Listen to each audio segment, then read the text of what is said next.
being in the marsh country and unhealthy weather, I put down as the reason for little Sophie taking bad low fever.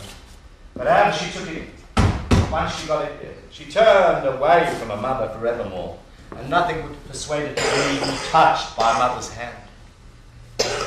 She would cry, no, no, no, when it was offered at. And she'd put her head on my shoulder and hold me tight about the neck. The Cheap Jack business was worse than ever I'd known it. What with one thing and another, and what with railroads, that'll tear it all to pieces, I expect, in the end. So that at that time of Sophie being so bad, I was clean out of money. And either I must come to a deadlock for victuals and drink, or I must pitch the cart, as I did. I couldn't get the poor child to lie down nor leave go of me. To tell you the truth, I didn't have the heart to try, so I stepped out onto the footboard of my cart with a hole round my neck. You know, they all set up a laugh when they did see us. One check-legged Joskin I hated for it called out, "Tuppence for her!" "Now, you country boobies," says I, feeling as if my heart was like a lead weight on the end of a broken sash line. "Tell me what you want tonight, and you shall have it. But first, do you want to know why I've got this little girl round my neck? Oh, you don't? Well, then you shall. She's a fortune teller. She belongs to the fairies. She can tell me all about you in a minute. And can put me up to whether you're going to take a lot or leave it. Now, what do you want? A saw?" "Oh, no," she says, "you don't. You're too clumsy to use one. Your well-known awkwardness would make it manslaughter. Now, I'm going to ask what you do want." "Well, why didn't you say so?" A memorandum book. Well, here it is then. 200 superfine hot-pressed wire-wove pages, ready room for your expenses. An everlastingly pointed pencil to put them down with.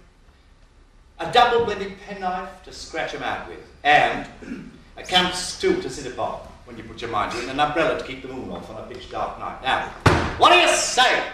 Now, don't be afraid to say how much or indeed how little, because my little fortune teller, she knows already. Then making believe to whisper to her, I kissed her, and she kissed me. Oh, I wouldn't have believed it even of you unless she told me. You're thinking of as little as 3 and 3pence. 3 and 3pence.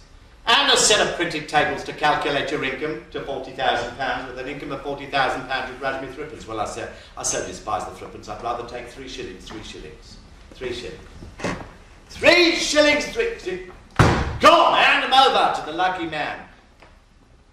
Has there been no bid at all? No bid at all. Everybody grinned at everybody, and I touched little Sophie's face and asked her if she felt faint or giddy. Just a little farther, it'll soon be over. Then turning from the pretty patient eyes, which were open now, and seeing nothing but grins across my lighted grease pot, I went on in my Cheap Jack style. "Where's the butcher?" My sorrowful eyes had caught sight of a fat young butcher there at the edge of the crowd. "She says the good luck is the butcher's. Now, where is he?" Everybody handed in the blushing butcher to the front, and the butcher felt obliged to put his hand in his pocket and pay for the lot. Take it. Now, the party so big out generally does feel obliged to take the lot. That's good 4 times out of 6. Then we had another lot, the counterpart of that one, exactly the same, and I sold it 6pence cheaper. That's always very much enjoyed. Then we had the ladies' lot. I don't do that no more. That's the teapot, the tea caddy. A glass sugar basin, 6 spoons, and a cordial cup. All the time I was making similar excuses to say a word or two to my poor child. It was while the second lady's lot was holding them in chain. I felt her lift herself a little on my shoulder to look across the dark street. "What is it, my darling? What troubles you?" She said, "Nothing troubles me, Father. I'm not in the least troubled. But isn't that a pretty churchyard across the street there?" "Yes, dear."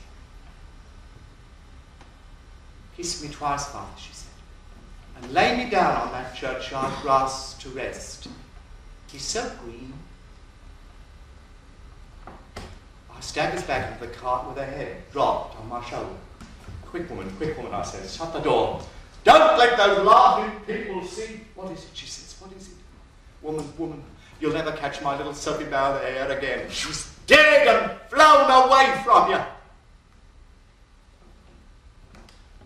Now, they were harsher words than I meant. After that, my wife took to brooding. Oh, she walked for hours by the side of the cart with her eyes on the ground and her arms crossed in front of her. When the Furies took her, which was seldom of them before, they took her in a new way, and she banged herself about to that extent I was forced to hold her. She got none the better for a bit of drink now and then. So sad our lives went on, till one day, coming into Exeter from the farther west of the country, summer evening, beautiful evening, sunset, you know. We saw a mother beating her child in a most cruel manner. And the child cried, no, mother, don't beat me. My wife stopped her ears. She ran away like a wild thing. And the next morning, she was found in the river. Well, me and my dog was all the company in the cart then. And the dog learned to give a bark when they wouldn't bid. And another, and a nod of his head when I said, who said half a crown? Did you bid half a crown? Oh, yeah. No, he reached a great height for popularity. And I'll always say he taught himself out of his own mind how to growl at anybody who bid as low as sixpence. But he got to be very well on in years. And one night when I was convulsing York with the spectacles, now I can do 5 minutes on a pair of spectacles, what they've seen, what they were going to see. He took a convulsion of his own account right there on the football beside me. He finished it. Well, being naturally of a tender turn, I had very lonely feelings on me out of that. I conquered them, of course, the selling times, having a reputation to keep, not to mention keeping myself. But they got me down in private and they rolled upon me. It was under these circumstances I come acquainted with a giant. I might have been too high to fall into conversation with him if it hadn't been for my lonely feelings, because the general rule is, going up and down the country, to draw the line at dressing up. If a man can't get his living through his undisguised ability, you think of him as beneath your sort. And this giant, when on view, featured as an ancient Roman. He was a very languid young man, which I put down to the distance betwixt his extremities. He had weak eyes and weak knees. He had little head and less in it.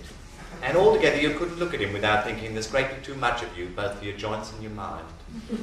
But he was amiable enough, though a weak young man, and we come acquainted when he was walking to eat the horse betwixt two fairs, and we fell into conversation. He was called Rinaldo de Velasco, his name being Pickleson. And he told me, this giant, otherwise Pickleson, told me under seal of confidence, that as well as being a burden to himself, his life was made a burden to him through the cruelty of his master towards a stepdaughter who was deaf and dumb. Her mother had died. She had no living soul to take her part, and she was used most hard. She travelled in his master's caravan, there being nowhere else to leave her. And this giant, otherwise Pickleson, went so far as to believe that he often, his master, tried to lose her. He was such a very languid young man that I don't know how long it didn't take him to get this story out, but it travelled through his defective circulation to his topmost extremity in due course of time. And when he told me, this giant, otherwise Pickleson, that the girl had beautiful long dark hair, and all curly naturally about her, and she was often pulled down by it and beaten, I couldn't see the giant for what stood in my eyes. Having wiped him, I gave him 6pence, but he was kept as short as he was long.